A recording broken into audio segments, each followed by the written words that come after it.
may be seated.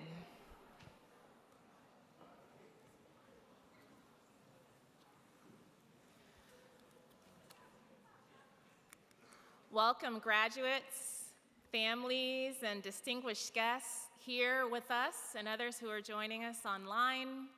I am Misha Bochwe, Dean of the Hubert H. Humphrey School of Public Affairs.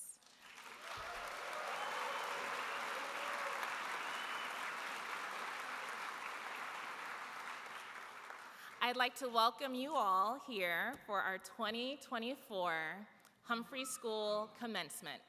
I'd also like to thank the University of Minnesota Regent Robin Gully and University Provost Rachel Croson for presiding over today's ceremony. Also on stage is our keynote speaker, the Mayor of St. Paul, Melvin Carter, who, yes,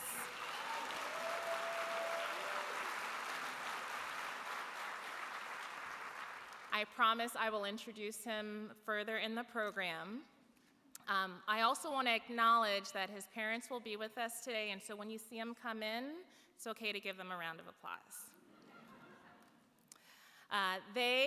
Regent Gully, Provost Croson, Melvin Carter, and his family, and all of you certainly have been dear friends of the Humphrey School, and we are so glad to have you with us today. Please give our guests a round of applause.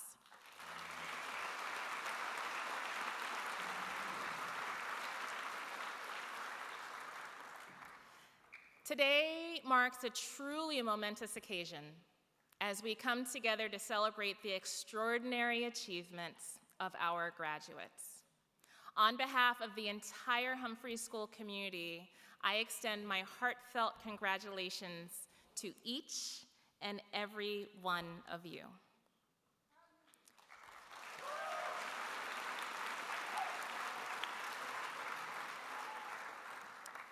You know more than anyone that graduating from the Humphrey School is a significant accomplishment, one that requires dedication, perseverance, and a deep commitment to public service and leadership.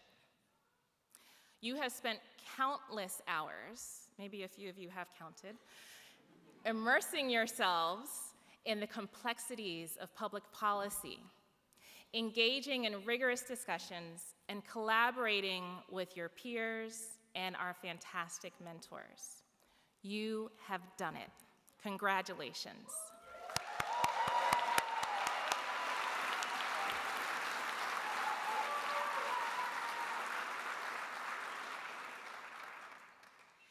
And when you walk across this stage today, you emerge not only as experts in your field, but as leaders poised to tackle the world's, rather our world's, pressing challenges.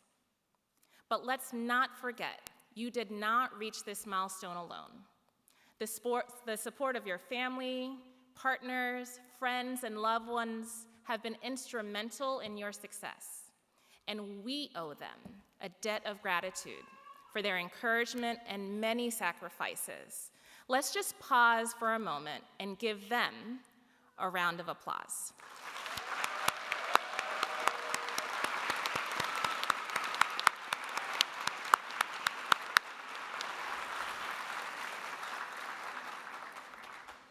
I also want to take a moment to recognize the dedication of our faculty, my colleagues, who are renowned experts in their fields and bring a wealth of passion to this work each and every day. Please join me in thanking our amazing faculty.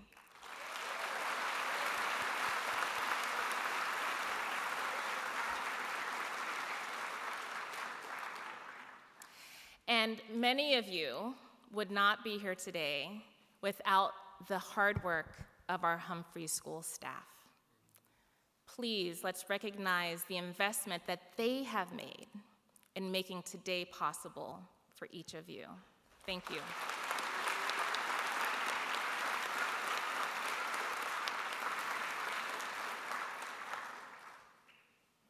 As you prepare to start on this next chapter of your journey, I urge you to carry with you the lessons you have learned here at the Humphrey School. You possess the skills, the expertise, and the passion needed to confront the myriad challenges facing our world today. As the graduating class of 2024, you have navigated a path through challenges that few could have anticipated. Your journey through graduate school has unfolded against the backdrop of some of the most pressing issues of our time.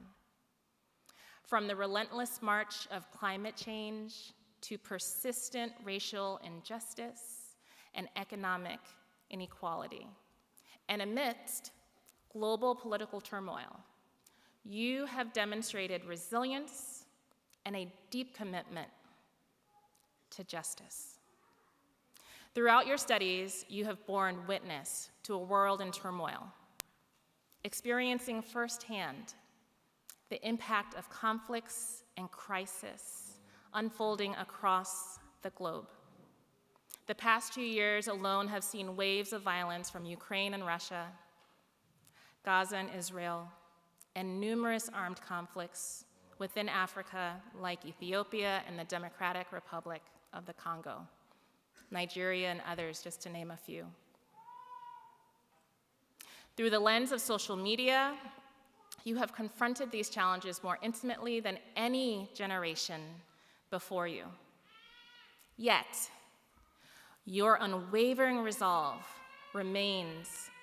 You are able to stand as a generation poised to confront these challenges head on as policy leaders, armed with knowledge and empathy and a profound sense of justice. As you step into the world beyond these halls, remember the strength you have demonstrated and the potential you hold to drive meaningful change. Reflecting on the values of our school's namesake, Hubert Humphrey, who famously stated, "The moral test of government is how that government treats those who are in the dawn of life, the children, those who are in the twilight of life, the aged, and those who are in the shadows of life, the sick, the needy, and the handicapped." We are reminded of our duty to champion equity and inclusion in everything we do. And I'm not just talking to the graduates today, everybody. Humphrey's legacy continues to inspire all of our efforts. We are at a pivotal moment in our local community and across the world, and the challenges before us are immense. But I have every confidence that you are more than up to the task. You are part of a long legacy of Humphrey School alumni who are making a tangible difference in the world, and I have no doubt that you will continue to uphold that tradition with integrity, preparation, and compassion. As you venture out into the world, I implore you to lead with humility, empathy, and inclusivity. Our work as public leaders and professionals is not about personal accolades or achievements, but about advancing the common good and fostering a sense of unity and understanding in our communities. And as we proceed with today's ceremony, let us remember the purpose of this event and the coordination and planning that have gone into ensuring a celebration for the commencement purpose. The speakers and opinions shared here today are aligned with that purpose. Let's ensure that all voices can be heard respectfully and constructively as we celebrate this occasion. And please, parents and friends, graduates, cheer for your friends as they cross this stage. And so we're just going to take a second to practice, all right? I want to hear your loudest and most enthusiastic cheer, and then we'll move on. So let's cheer for the Humphrey School class of 2024.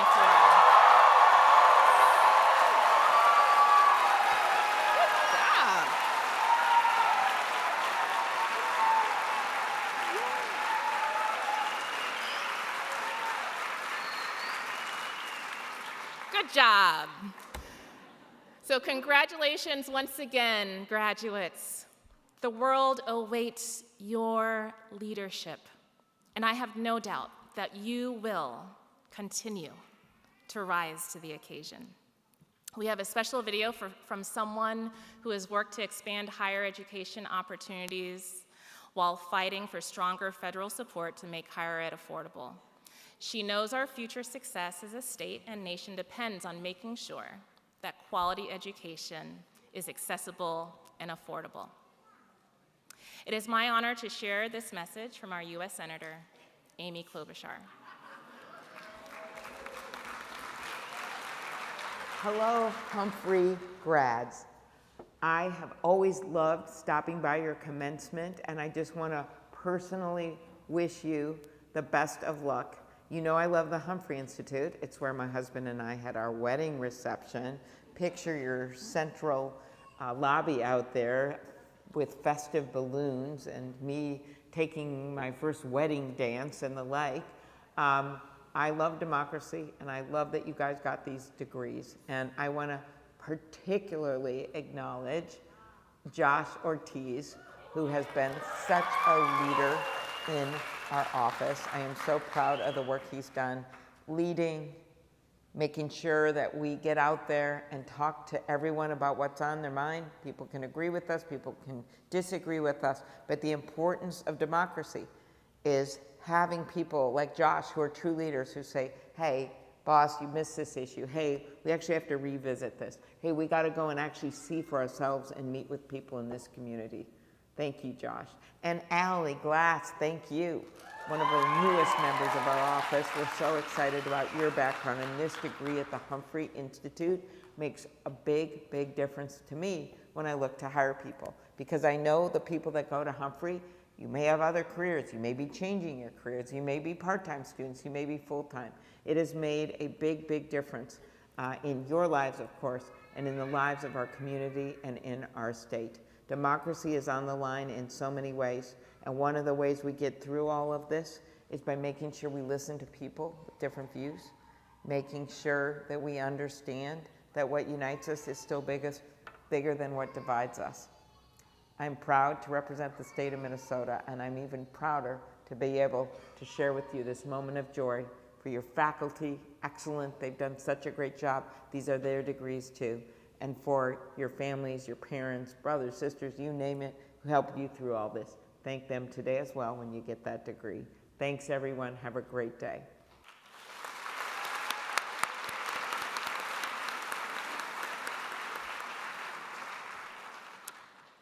This morning, our school community recognized and celebrated the exemplary work of you, our graduates. I'd like to welcome Associate Dean for Research, Ryan Allen, to tell us about those accomplishments and introduce our student speaker.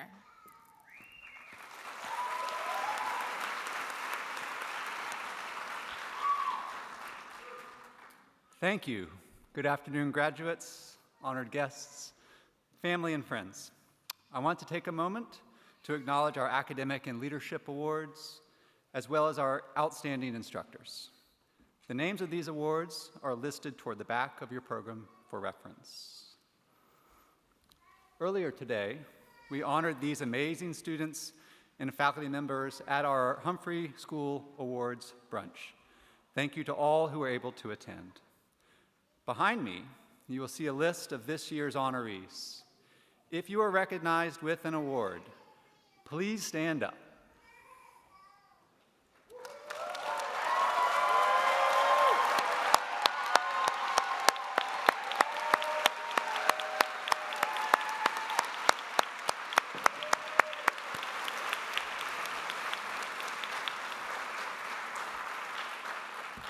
Thanks, everybody. Well done. I now have the pleasure of introducing this year's student speaker, who was voted to give today's speech by her peers. Kaylin Lee Walker hails from the Sun City, El Paso, Texas. She has a Bachelor of Fine Arts in Dance Performance and a Bachelor of Arts in Women's and Gender Studies from the University of Texas at El Paso, where she graduated with honors and as a top 10 senior. At the Humphrey School, she is a Master of Public Policy student with a concentration in gender policy and a minor in law. Looking for community, she joined the Humphrey Students of Color Association and has just finished her tenure as the president of the organization. Adopted from China during the implementation of the one-child policy, Kaylin recognized the impact of public policy on her own existence from a young age. Through the Humphrey School, she had the opportunity to gain experiential learning through impactful internships, including work in Texas Congresswoman Veronica Escobar's office and with Minnesota State Representative Lee Fink, where she was able to apply her knowledge from the classroom to current policy initiatives. When she's not following her hometown elections, procrastinating assignments, or hosting karaoke nights out of her apartment, Kaylin teaches ballet and musical theater to children in community centers and public schools, a highlight of her time in the cities. Please join me in welcoming Kaylin Walker as she makes her way to the stage.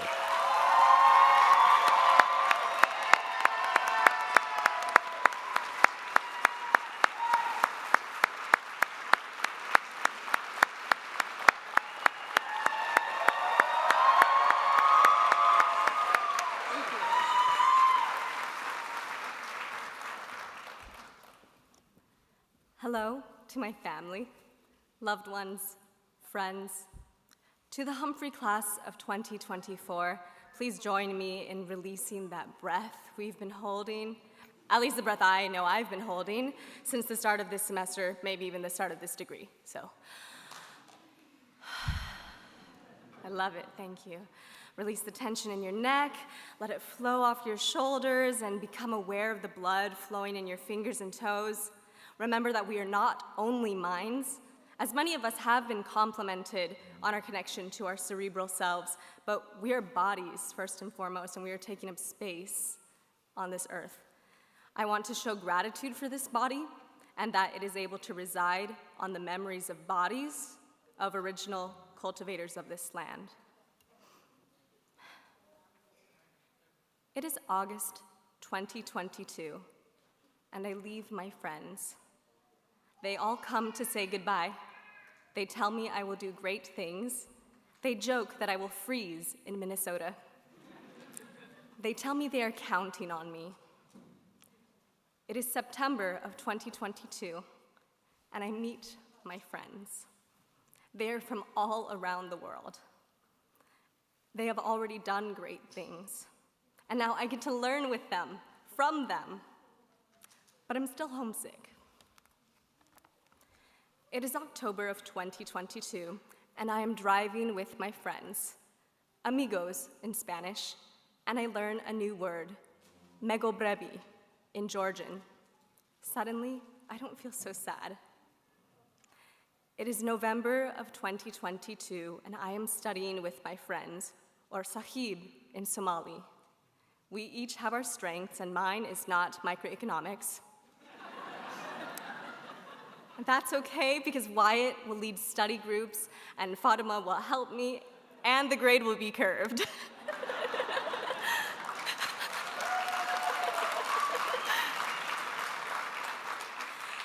It is December of 2022, and I'm cooking with my friends. This is the first time I'm away from home for the holidays, but I'm anything but alone. We toast to a new year and to completing our first semester. It is January of 2023, and I am texting with my friend, or Netanawek Ma Kanuk in Menominee. We talk about mental health and find comfort in confiding each other. It is March of 2023, and I am traveling with my friends to Washington, D.C. We see national monuments, we walk until our feet ache, we belly laugh in a Red Lobster. It is April of 2023, and I am in class with my friends, Brianna Bierschbach's class. I make a joke and they laugh really hard, a little too hard. It wasn't that funny, y'all. It is September of 2023, and I'm in the woods with my friends. It's midnight. We're looking for the northern lights. The air is turning cold. It is October of 2023, and I am not with my friends, or Sadiq in Arabic. I am watching children die on my phone screen. I cry instead of writing papers. I can't stop watching, and I can't stop crying. It is November of 2023, and I am marching with my friends. Our voices become hoarse, and the drums fill my ears, but the bombs keep falling. People are murdered in prayer.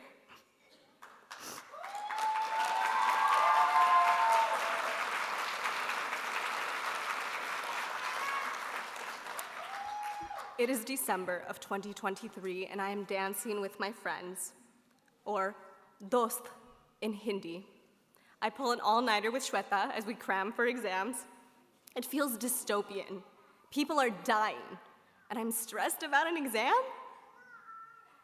It is January of 2024, and I'm crying in front of my friends. Mariam holds me and shows me the sky. My grief hurts her too, I can feel it.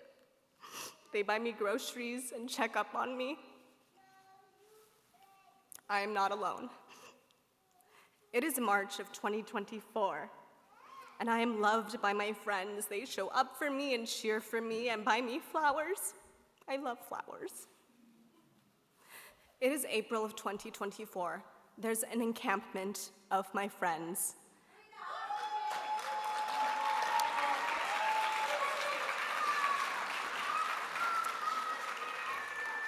They are Jewish, Muslim, Christian, agnostic, black, brown, white. Every college and university in Gaza has been destroyed. To know that our universities help fund the destruction of others, the tragedy is too much to bear. It is May of 2024, and I stand before my friends. I revel in new life, in little Maeve, Felix, and Everett, who I feel like I've met already because they have amazing parents. And I empathize with those of us who have experienced loss during this journey. And I mourn for the 14,500 Palestinian babies and children who were murdered by the Israeli occupation forces.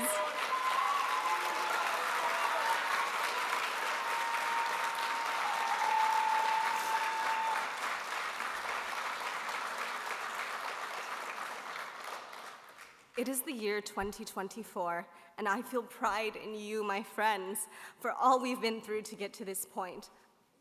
I know we feel frustration and irony of learning from a capitalistic institution when what some of us really want is to dismantle these systems and build them from the ground up.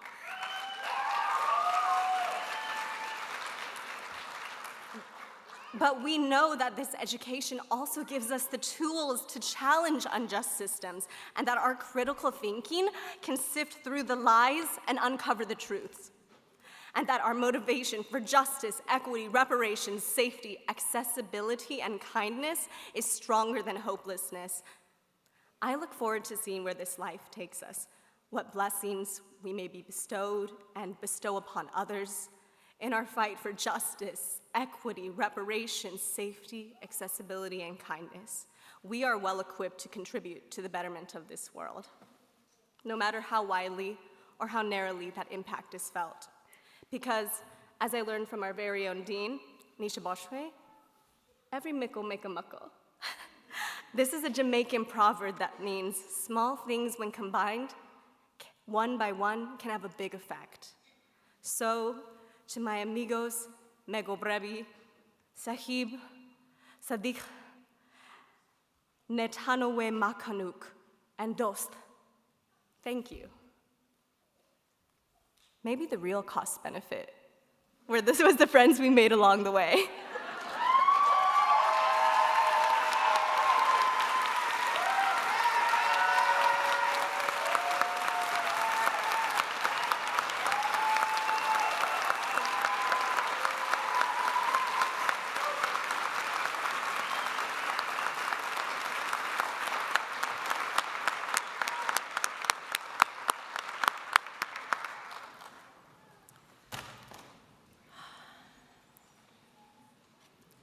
Thank you, Kaylin.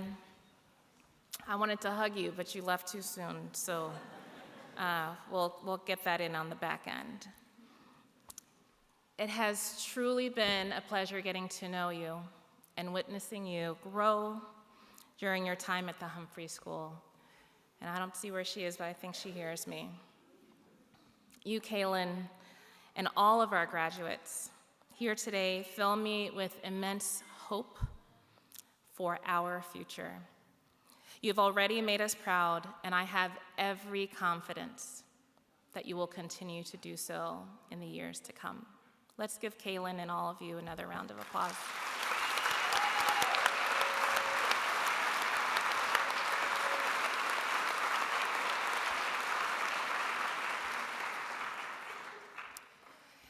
It is my sincere pleasure to now introduce our keynote speaker for today's commencement program, who is selected by you, our student body, St. Paul Mayor and Humphrey School alum, Melvin Carter.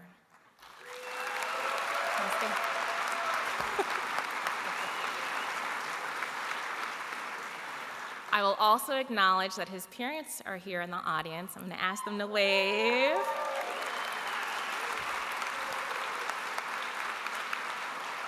Thank you for joining us today. Mayor Carter is the 46th mayor of St. Paul and a proud fourth-generation resident of St. Paul. Since assuming office in 2018, Mayor Carter has been a tireless advocate for equity, justice, and opportunity for all residents of St. Paul. Under his leadership, St. Paul has seen remarkable progress. His vision for a more inclusive and equitable St. Paul is evident in every aspect of his administration. But Mayor Carter's dedication to public service extends far beyond his time in office. He has trained progressive activists and candidates in over 30 states, sharing his passion for civic engagement and empowerment with communities across the country. A proud graduate of St. Paul Public Schools, Mayor Carter holds a bachelor's degree in business administration from Florida A&M University, home of the Rattlers, and a Master of Public Policy from our very own Humphrey School of Public Affairs. Yes, let's clap for that.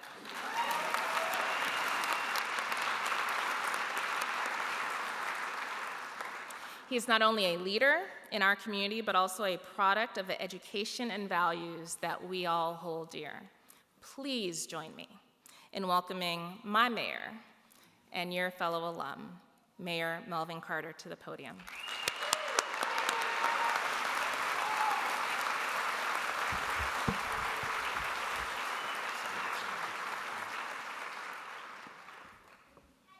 Good afternoon.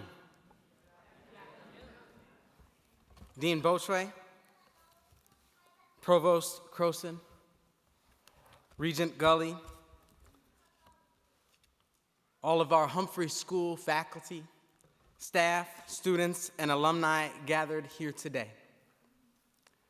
To my parents, Met Council member Tony Carter and retired St. Paul Police Sergeant Melvin Carter, thank you for being here.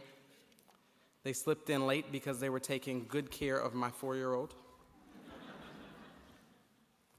And as a point of personal privilege, I should also greet and acknowledge Dr. Sam Myers, who served as my advisor for the 9 years it took me to complete the 2-year MPP program.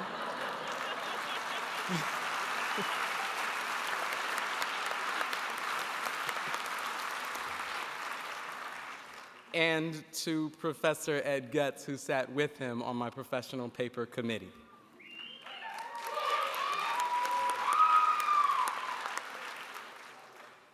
To all of our distinguished guests, family, and friends gathered here today, welcome. Most importantly, to the graduating class of 2024. Congratulations.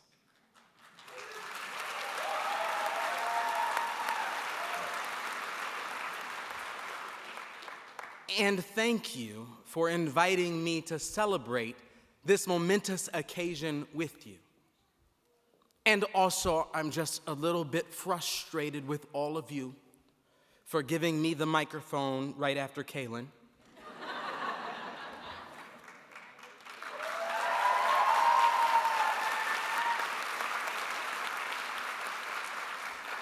You've worked hard. You've studied long. You've studied for exams, taken examinations, completed a comical number of small group projects, and you finally reached this finish line. Today, are the small group projects still the same?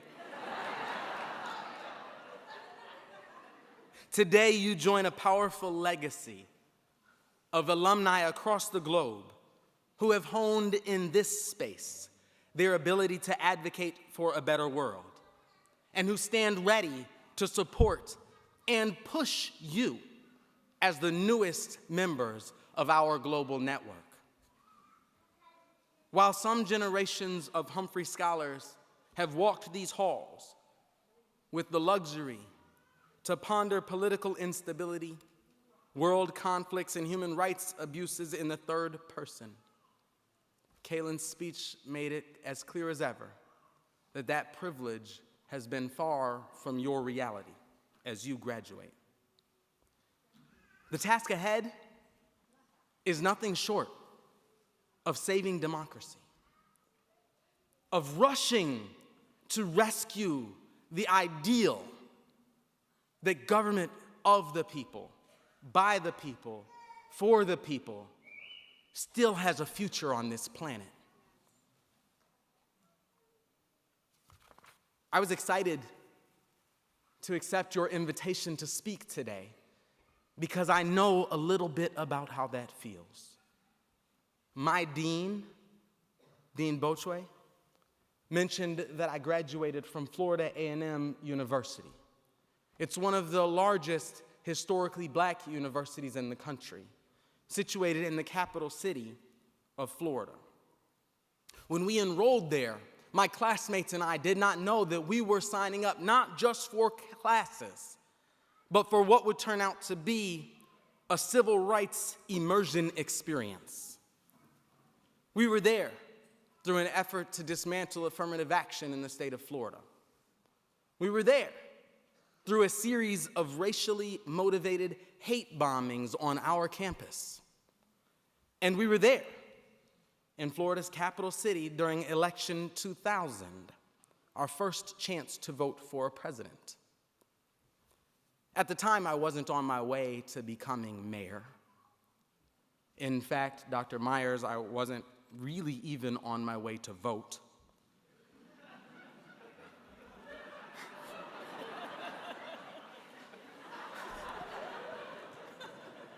But I was living with my sister's family, and my brother-in-law kindly informed me with no question marks in the statement that everyone living here is gonna vote today.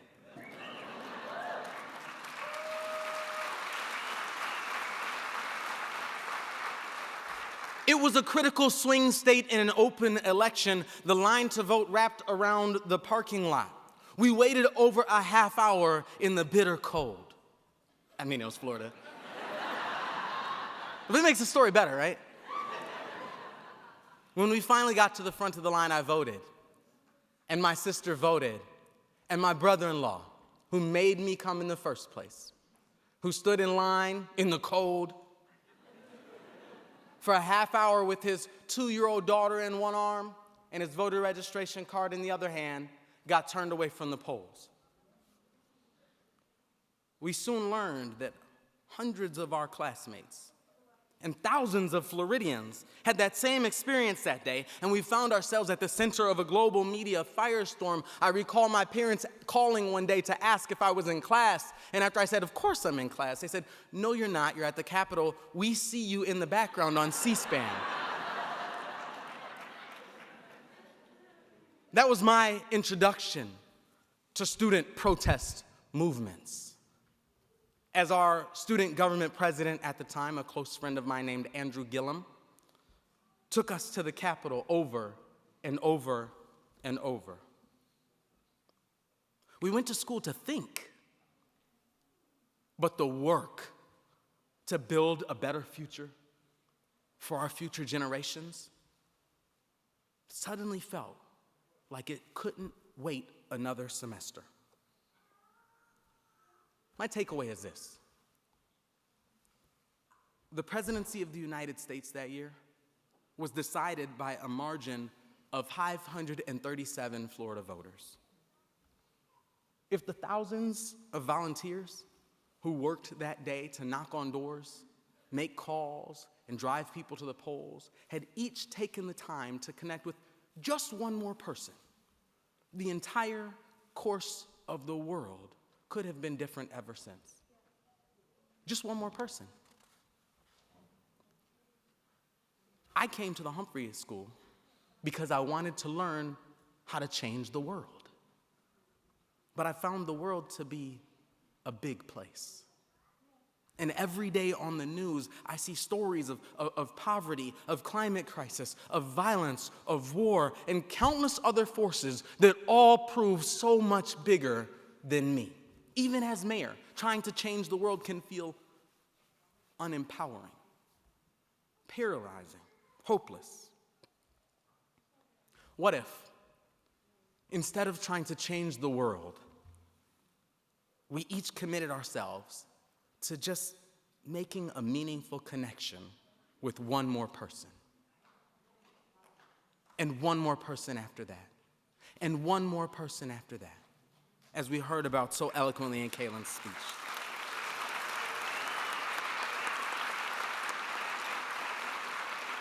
Anthropologist Margaret Mead once said, "Never doubt that a small group of thoughtful, committed people can change the world. Indeed, it's the only thing that ever has." Believe in yourself, and you can change the world. That's good advice, Dean. But I've become even more enamored with the reciprocal idea. If you believe in the world, you can change yourself. Every day in St. Paul, we're going all in. We're trying to place the biggest bets we can think of on our residents. I'm really proud to say we're the first city to launch a college savings account program that features automatic universal enrollment at birth.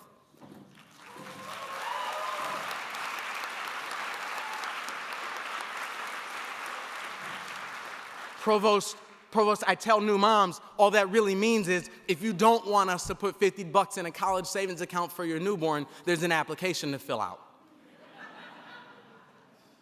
I'm proud that we've built over 40 miles of new bikeways and launched the first electric vehicle car share powered by 100% renewable energy. I'm proud that we're reimagining a public safety system in which first responders work in partnership with social workers, health practitioners, and emergency housing providers.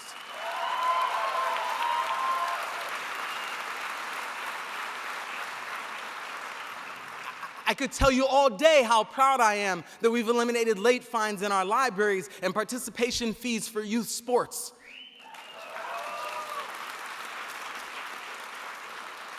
I'm proud of our New American Loan Fund, which helps new Americans, immigrants, and refugees afford the high cost of citizenship. I'm proud of our Inheritance Fund, supporting families whose homes were destroyed to build the freeway, to rebuild their family inheritance through home ownership.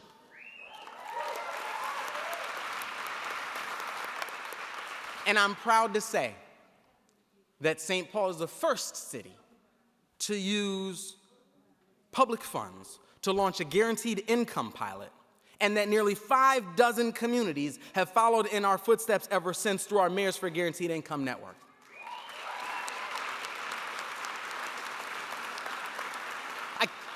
I can't leave the stage without sharing with you a little bit of what we've done. And I'll also tell you what we're doing right now. I'm proud that we are at work right now, purchasing and forgiving over $100 million in medical debt that our residents owe.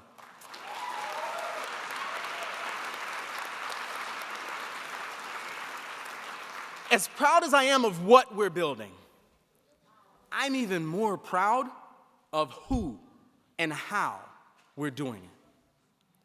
Our work is guided by a foundational belief that exclusive processes cannot produce inclusive results.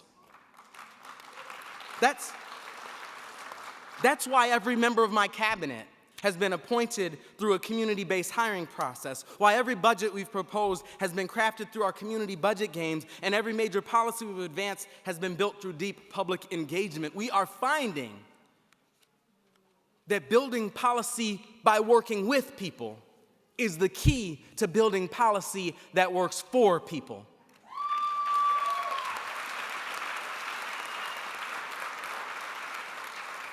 When we tell our residents that we're investing in their newborn's future, that they qualify to receive $500 a month in unconditional cash support for their family, or even that youth sports are free now, some people look at us and think it sounds too good to be true. For a solid segment of our population, a scam is more believable than a public program designed to trust them and improve their life. That's the problem. Our work to save democracy starts with understanding the distinction between making democracy work and making democracy function. As critical as the fight for voting rights is, it can't save democracy. I'm convinced that trying to save democracy through voting rights is like trying to save a marriage by renewing your vows. We have to deal with the underlying relationship. Voting rights are absolutely critical and worth defending. But if we're going to make democracy work, you have to go and prove that it can be used to help families pay the rent, find a job, and feed their children.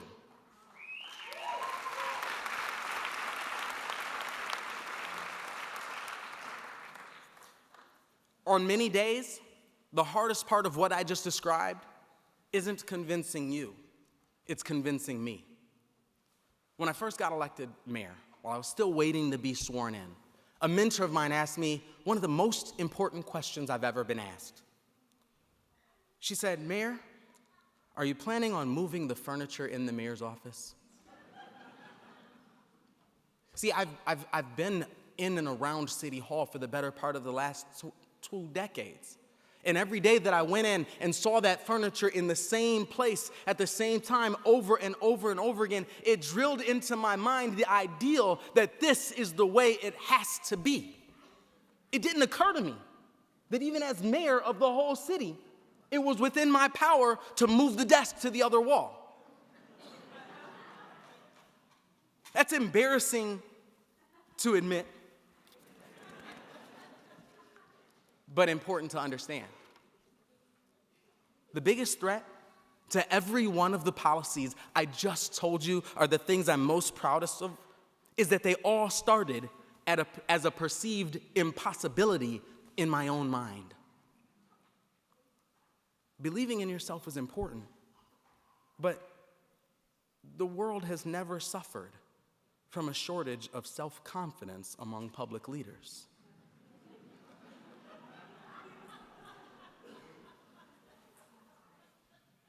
The difference in St. Paul today isn't a belief in self, but that we are trying to build policies and investments that build a monument to our belief in one another, to our belief in the common good.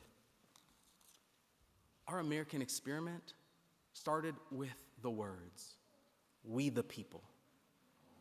Those three simple words, I believe, hold both the toxin and the cure. The worst moments in world history and American history are those that demonstrate so clearly that we doesn't yet mean all of us. Our best moments are those moments where we've gotten to expand our we, to include one more person, to include one more race, to include one more group of people, women, African American, indigenous peoples, immigrants and refugees, our LGBTQ neighbors, and the list goes on and on and on. I submit that our most important national question has always been the question of who we is.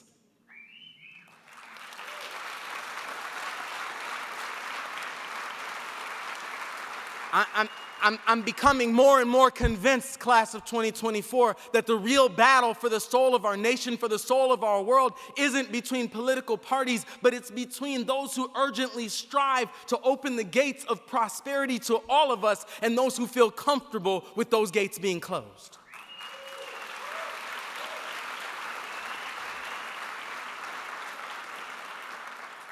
I didn't come here today to challenge you to be brilliant or creative or industrious. You had to be all of those things just to get into this room. I didn't come here to challenge you to save the world. I suspect that you, like me, will find the world to be a big place. My simple challenge for you today is just to go forward and expand your we. We hear from leaders every day who try to convince us that the problem with the world is all the other people in it. But even today, innovation, honor, and a deep desire to help each other out still forms the bedrock of the human spirit. So when you meet someone who deserves better policy or service from the work that you do, receive them as a subject matter expert. Whoever your opposition is, dare to step into their shoes and see how their perspective is human too. I've heard a saying before that the definition of an enemy is someone whose story we haven't yet taken time to understand. The problem is never that no one's shouting loud enough. Surprise them with your willingness to listen and learn, even from them. By definition, your we cannot expand within the limits of the friends and allies who are already in it. If you can believe in the human spirit, that means you're not the only good person left. And that means you have a team. If we can believe in others, we can believe in the world. And that is the key to be able to unlock the future of the world that we know that our children deserve to inherit from us. When things get tough, and they will, I renew my strength in the words of poet Marge Piercy, whose poem The Low Road reads, "Two people can keep each other sane, can give support, conviction, love, hope, sex. 3 people are a delegation, a committee, a wedge. With 4, you can play bridge and start an organization. With 6, you can rent a whole house, eat pie for dinner with no seconds, and hold a fundraising party. A dozen make a demonstration, 100 fill a hall, 1,000 have solidarity and your own newsletter, 10,000 power and your own paper, 100,000 your own media, 10 million your own country. It goes on one at a time. It starts when you care to act. It starts when you do it again and they said no. It starts when you say we and know who you mean, and each day you mean one more. Class of 2024, this is the journey. It starts with changing just one person at a time and knowing that the only person you're guaranteed to change is yourself. If you are committed to that challenge, then you will have all of the opportunities in front of you that you need. And class of 2024, you are so impeccably brilliant, so creative, and so industrious that if you can keep on changing yourself, the world around you will have no choice but to change with you. Thank you and congratulations.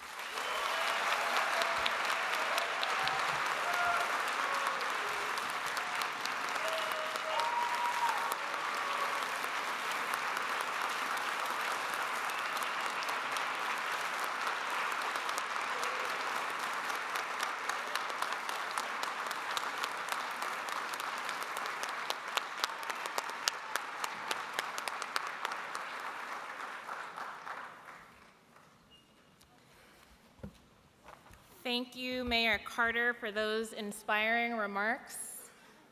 We are committing to expanding our we and believing in our world. Thank you. I have to say the worst part of the program to be is behind Mayor Carter. But this is indeed perhaps the best part because it's when we're able to don you, our graduates, with your diplomas.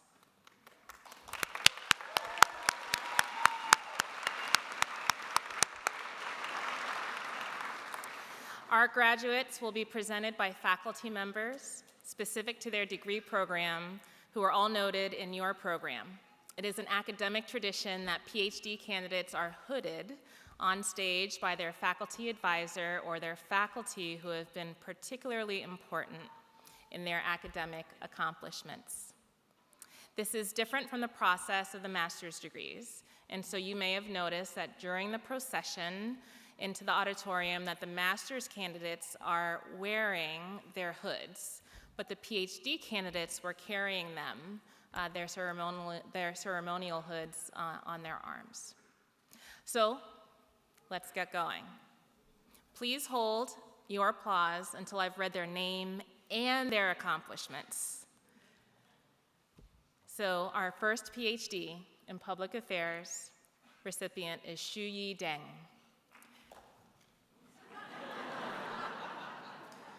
Shuyi's track within the PhD Public Affairs program is Public Policy, and the working title of her dissertation is Racial Disparities in Nonprofit Funding, bringing BIPOC nonprofits into focus. Shuyi will be hooded today by Professor Samuel Myers.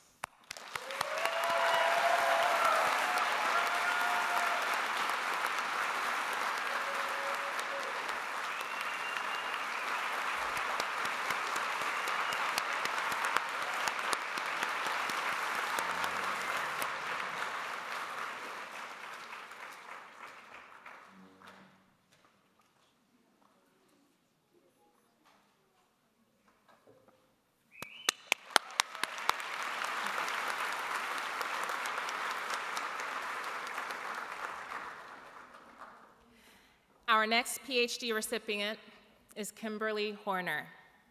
Kimberly's track within the PhD of Public Affairs program is Public Policy, and her dissertation is titled Institutionalizing Welcome, the Emergence of Municipal OIRAs and the Deliberate Disruption of Restrictive Immigration Governance. Kimberly will be hooded by Associate Dean for Research and Professor Ryan Allen.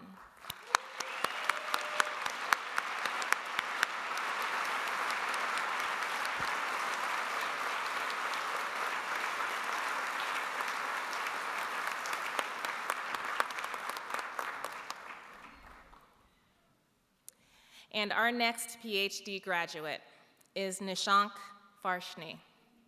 Nishank's track within the PhD of Public Affairs program is Public Policy, and the title of his dissertation is 3 essays on using economic evaluations for scaling up early childhood education and development programs.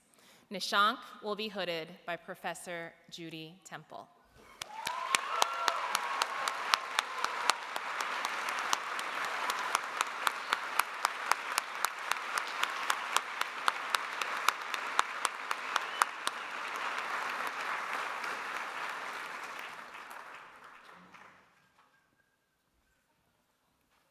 Congratulations again to each of our newest PhD graduates. Let's give them another round of applause.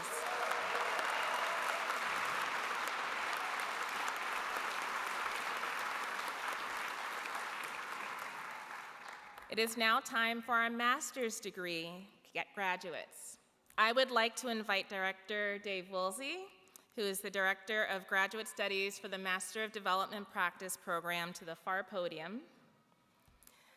I'll also invite Regent Robin Gully and Provost Rachel Croson to the front with me.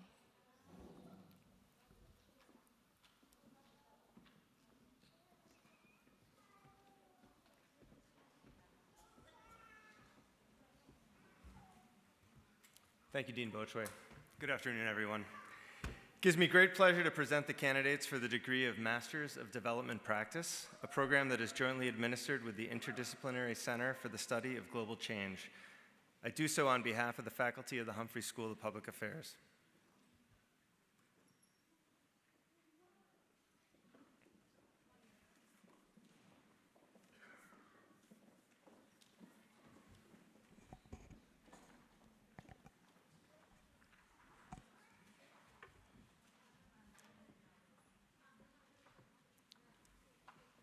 Julian Cervera Leonetti.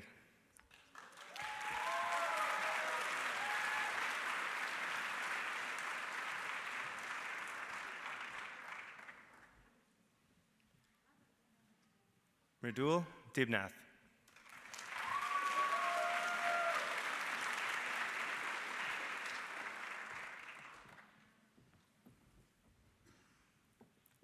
Halima Ahmad Hamoud.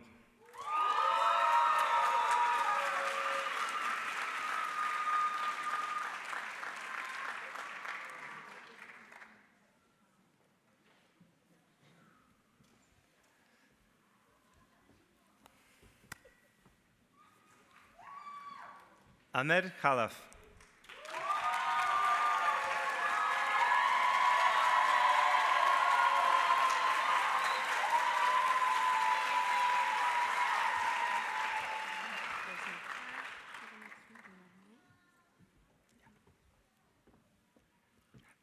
Malek Sabri.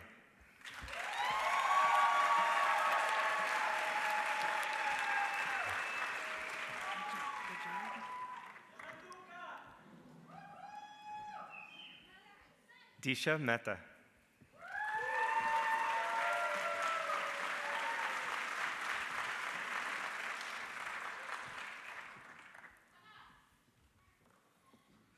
Jason Roycraft.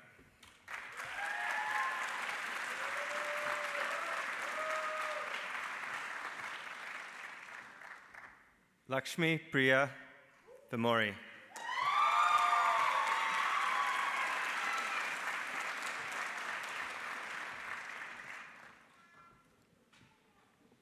Alexandra Wilson.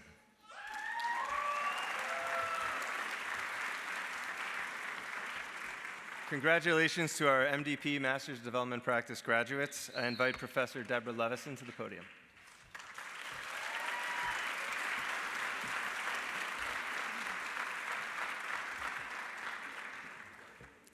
Thank you.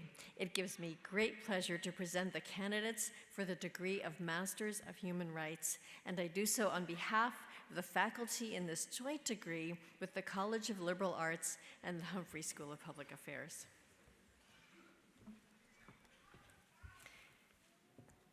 Biftu Fayesu Adema Jula. Trying my best.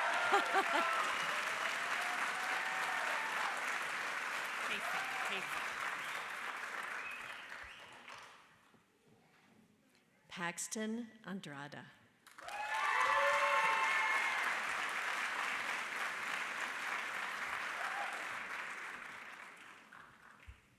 David Clower.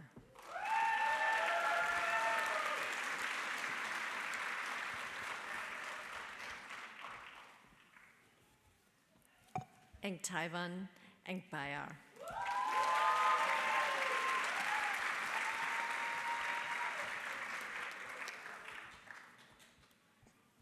Hannah Fialkov.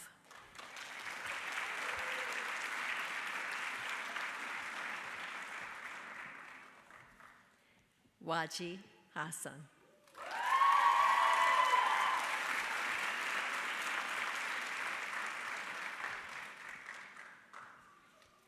Natia Gandaria.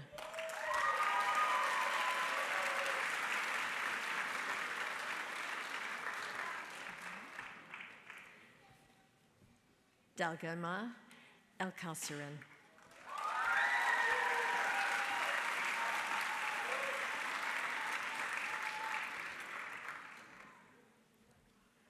Deborah Noor Makari.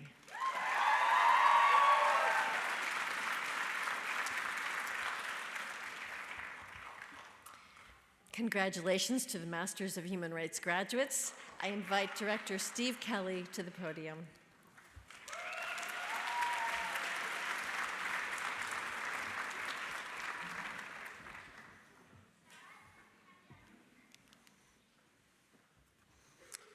Thank you.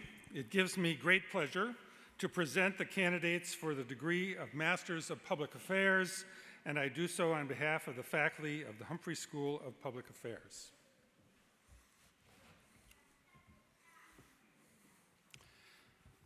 Jacob Churaru.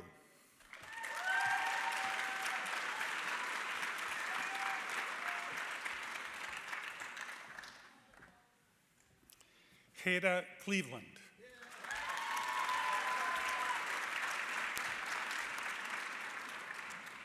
Leslie Crawley.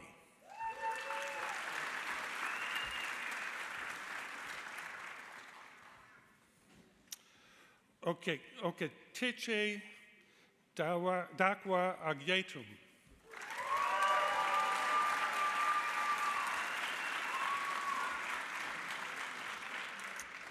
Abdirazak Dis.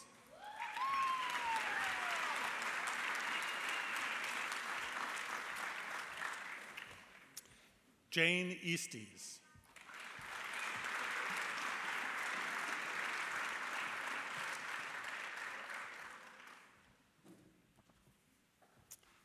Daniel Goodrich.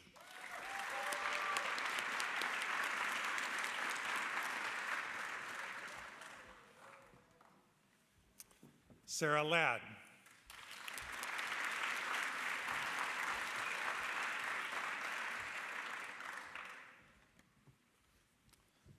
Deborah Mahan.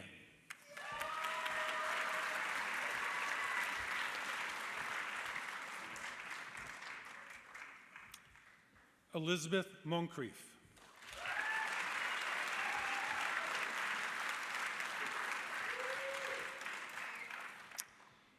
Gregory Nordhaugen.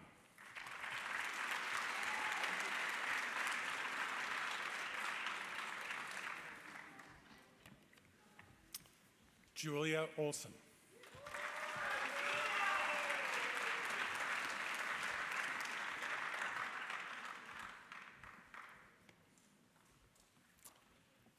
Josh Ortiz.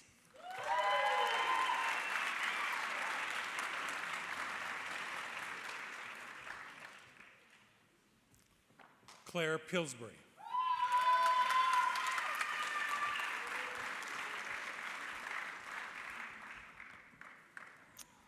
Courtney Schaff.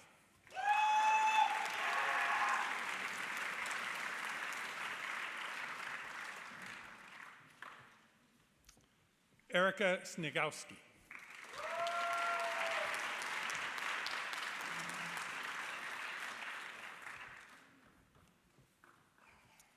Emily Spiteri.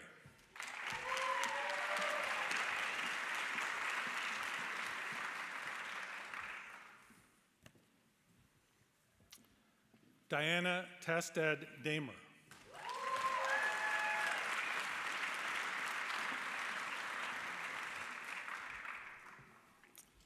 Daniel Tick.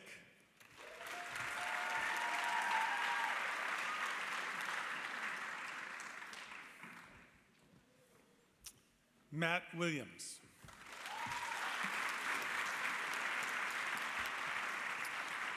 Congratulations to our Masters of Public Affairs graduates.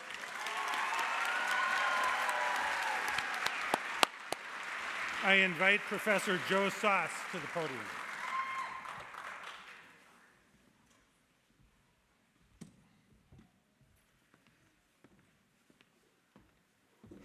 Congratulations to all y'all. Thank you. It gives me great pleasure to present the candidates for the degree of Master's of Public Policy, and I do so on behalf of the faculty of the Humphrey School of Public Affairs. Abdullahi Abdullahi.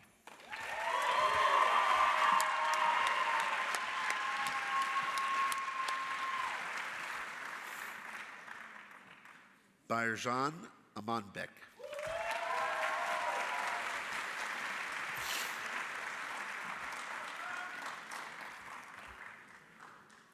Wyatt Anderson.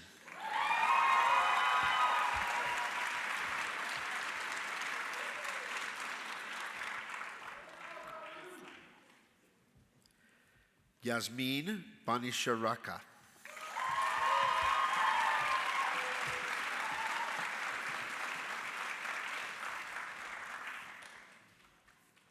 Shweta Bohr.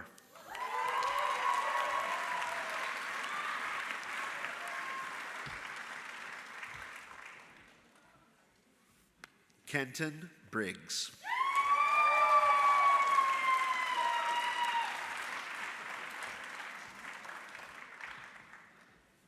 Elise Busse.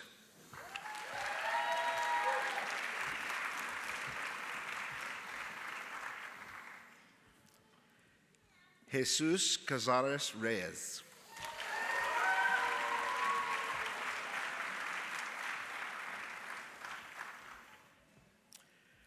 Tenzin Chosung.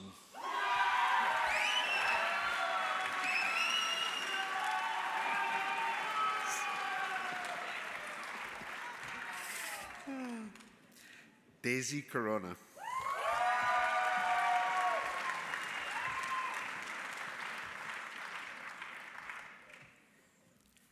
Carly Ekstrom.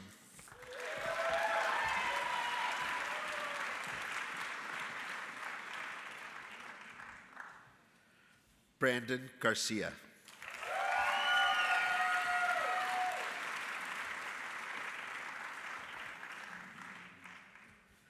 Madison Gaybeck.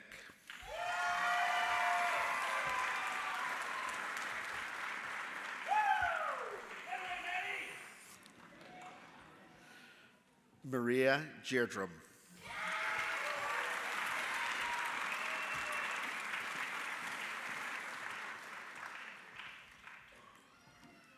Allison Glass.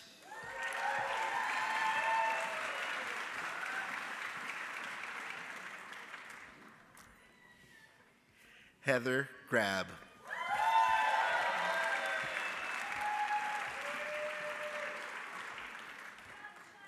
Jack Gramlich.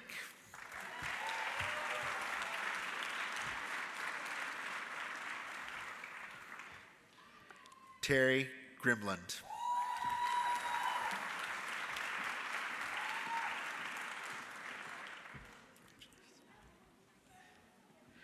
Busisiwe Hands.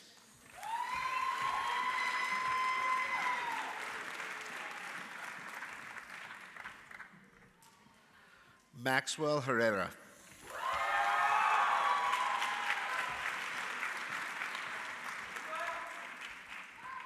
Trayvon Hood.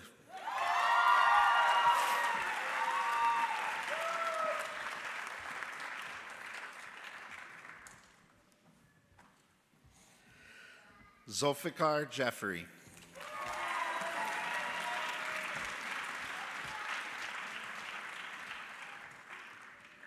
Matthew Kelleher.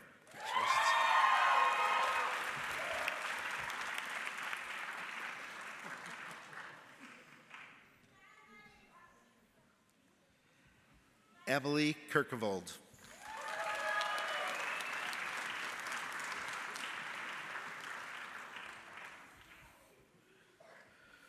Kuverua.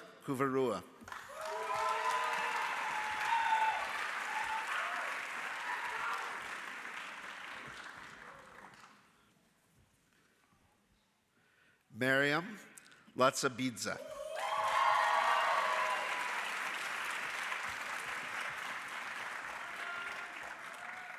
Melanie Leopold.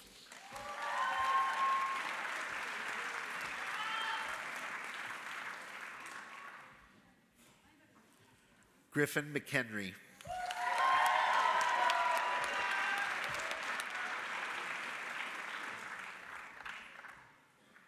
Josephine Malloy.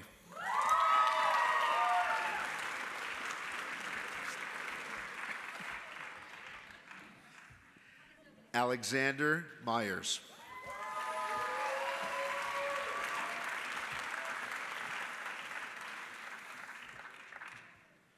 Fadumo Mohammed.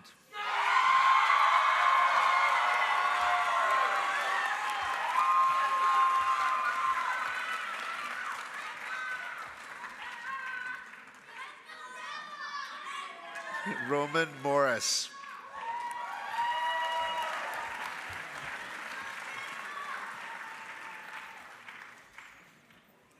Daniel Murillo.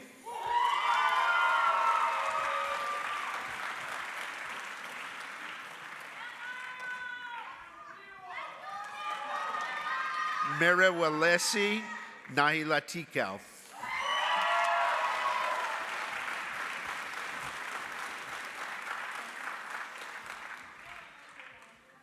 Margaret Oliver.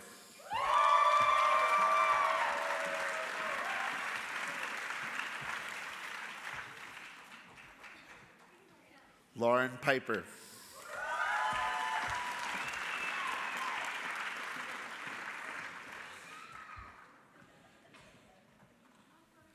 Sophia Reese.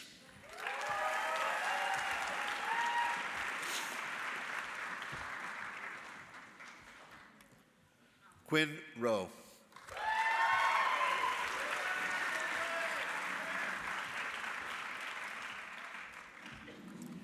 Garrett Schoonover.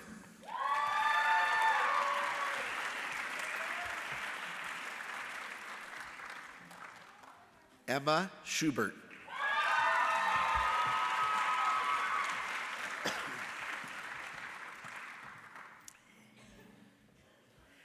Emily Seppelt.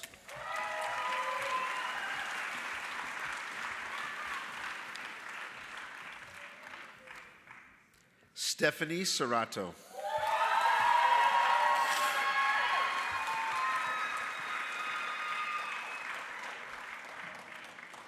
Leslie Thompson.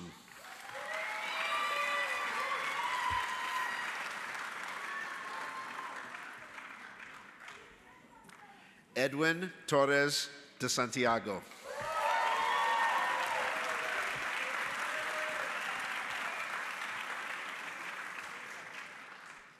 Gotta hug it out. Isabel Trueblood.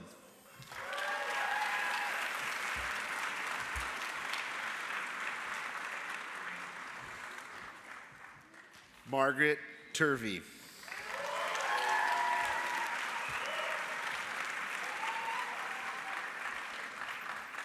Yang Hua Vang.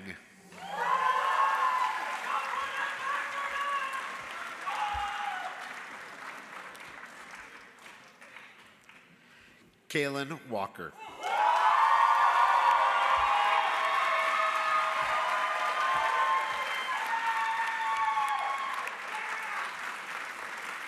Zoe Weil.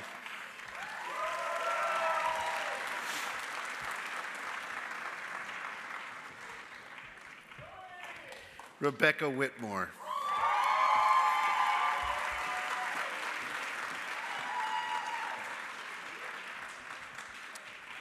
Lionel Wickman.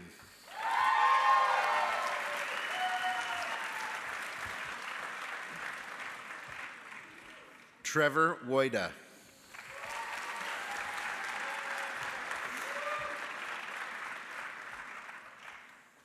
Marta Zern.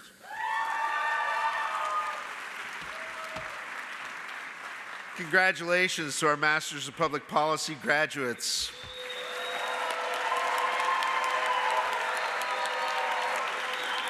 I invite Associate Professor Bonnie Keeler to the podium.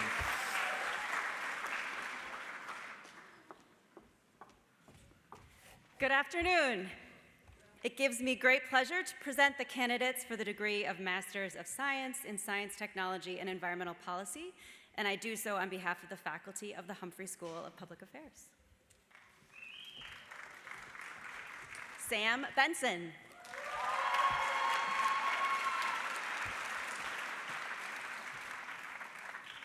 Justin Brofman.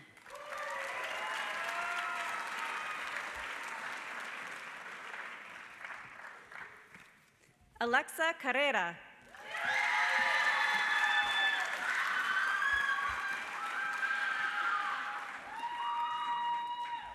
Steve Coleman.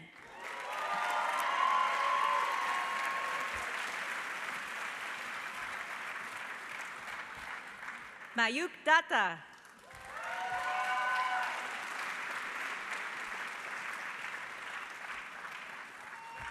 Efraim Herrera.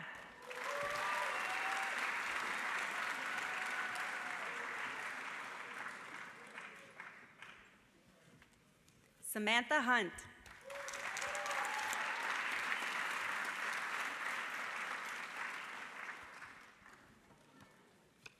Carl Ludwig.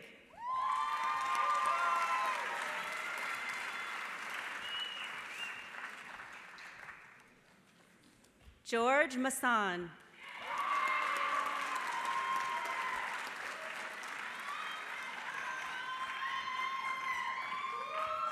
Navieta Patle.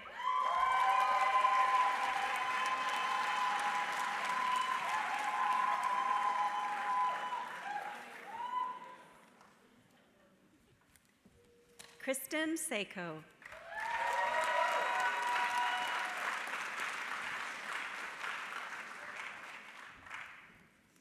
Marianne Shimanda.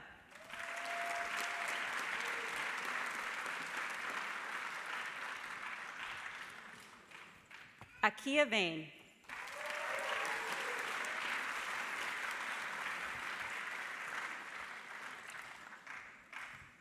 Laura Wagner.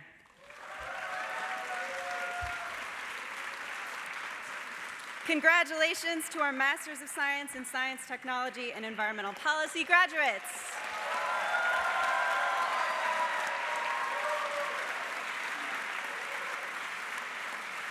I welcome Associate Dean for Research and Professor Ryan Allen to the podium.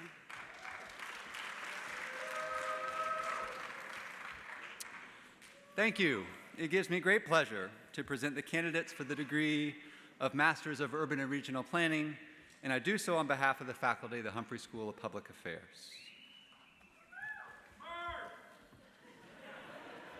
That's right, MERP. Azra Bano.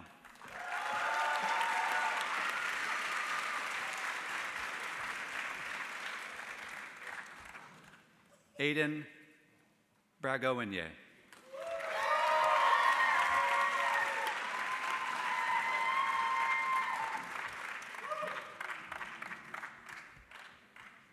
Aiden Breen.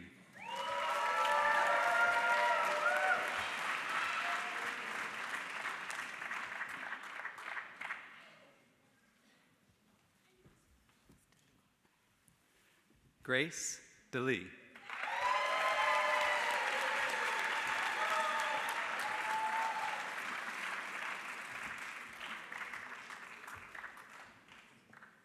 Zachary Farmer.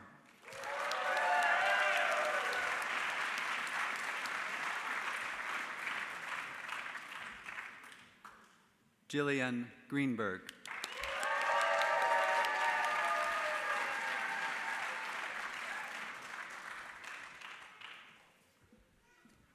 Macklin Hutchinson.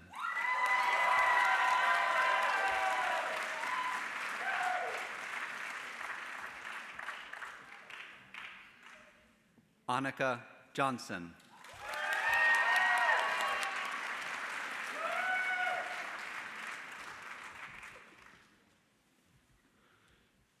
James Cook.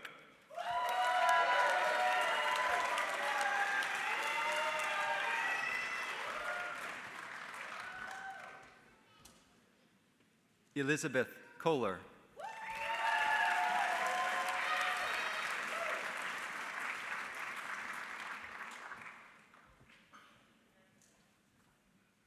Holly Leaf.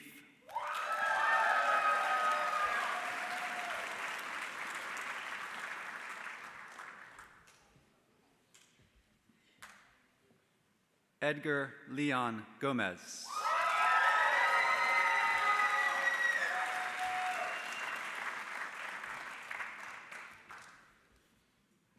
LaShayla Lumpkins.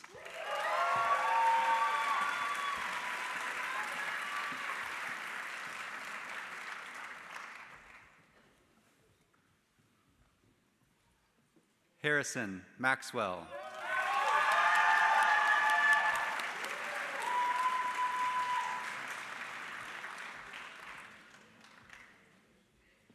Johnny Menhinnet.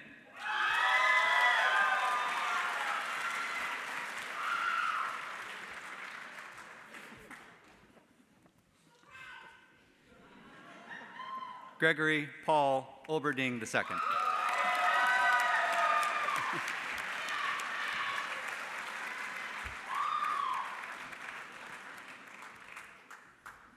Aaron Osalski.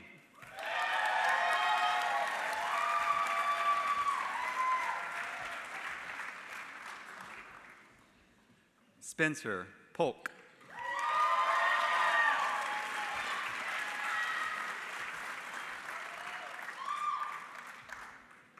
Mallory Prangley.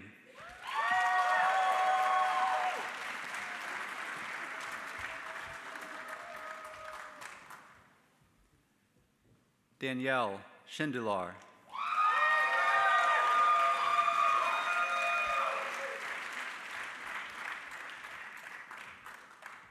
Jim Thompson.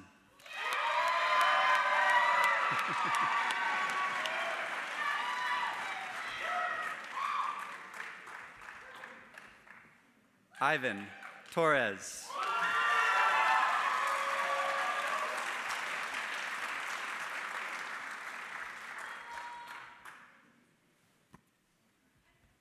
Eve Vanegas.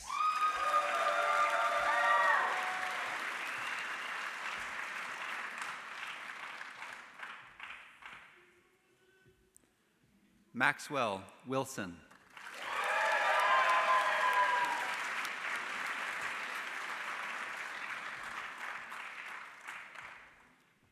Beth Udelman.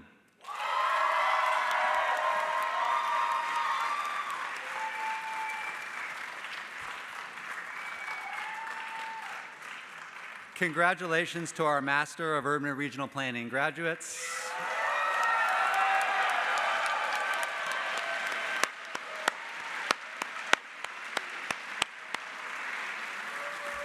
I invite Regent Robin Gully to the center podium for the conferral of degrees.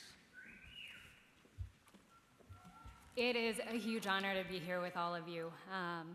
And I would like to now ask all the graduates to rise.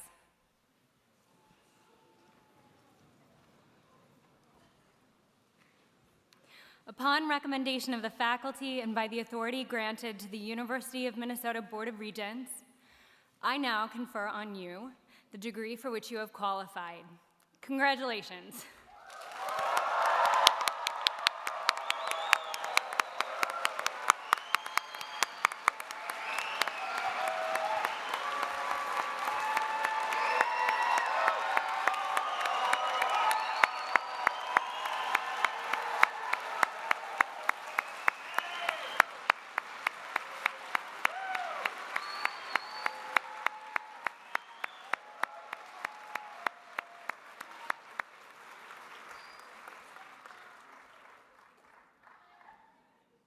Congratulations on your accomplishment.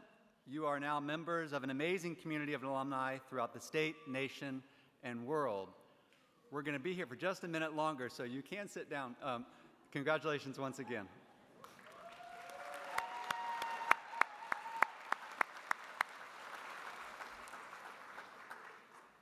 To welcome you to the ranks of alumni, it is my pleasure to introduce the president of the Humphrey School Alumni Board, Robin Kaufman, who is a senior planner at Bolton and Mink with a wealth of experience and a deep commitment to community engagement and regional planning.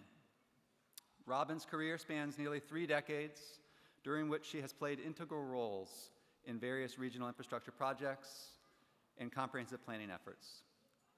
Her expertise lies in effectively communicating technical information to diverse stakeholders and ensuring clear understanding of project needs and impacts.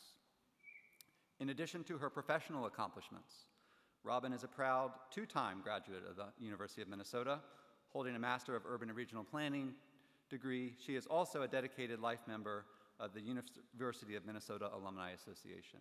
Please join me in welcoming Robin as she extends a warm welcome to our graduates into the Alumni Association.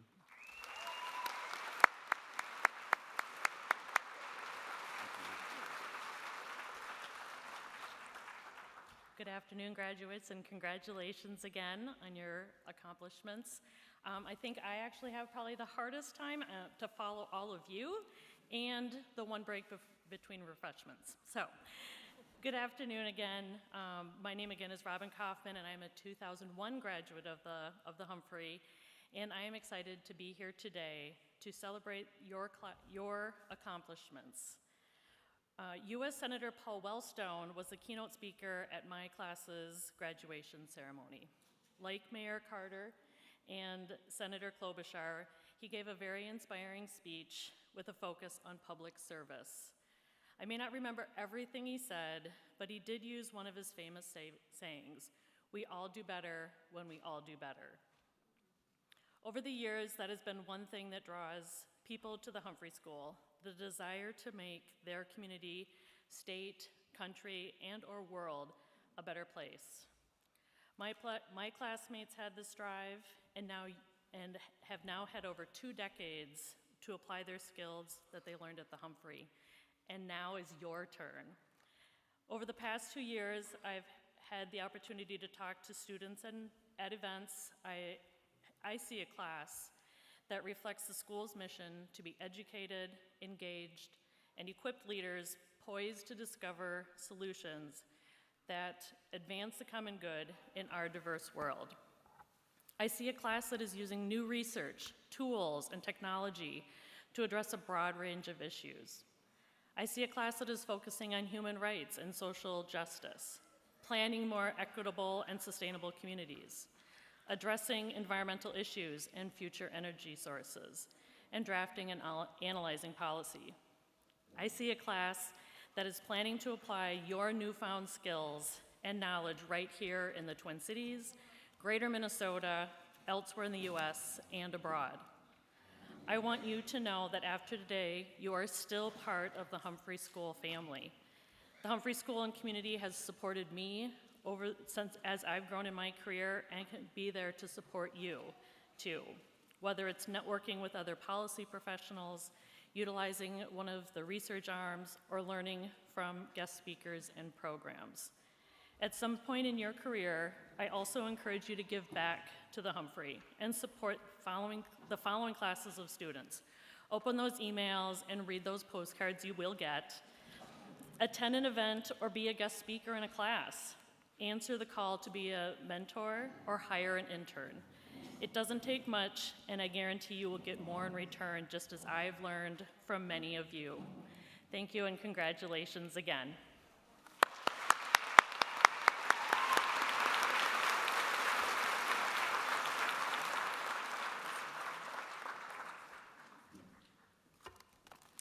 On behalf of the Humphrey School community, I extend my heartfelt congratulations to all of you, students, family members, friends, and faculty members. Thank you again to our amazing student speaker, Kaylin, and Mayor Carter. A special thanks to all those in attendance who have supported these graduates during their Humphrey School time.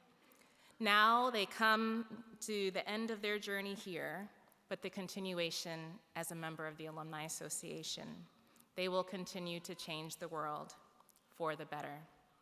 Humphrey School graduates, remember that you are innovative leaders who have been educated, engaged, and equipped to advance the common good throughout our diverse world. You have the power to create positive change, and we wholeheartedly believe in your ability to make a difference in the space you choose to invest in. So let's celebrate your accomplishments, but let's also remember that there's still much work to do. As you step into the world, continue to pursue excellence, embrace challenges, and never lose sight of your passion for creating a better world. We invite each of you to join us at the reception located on the patio between Ted Mann and Ferguson Hall, just a short walk away, where we will enjoy cupcakes and refreshments. Once there, you're invited to have your photos taken by our professional photographer at the photo booth. Please remain seated during the recessional, and once again, thank you for celebrating with us today, and good afternoon.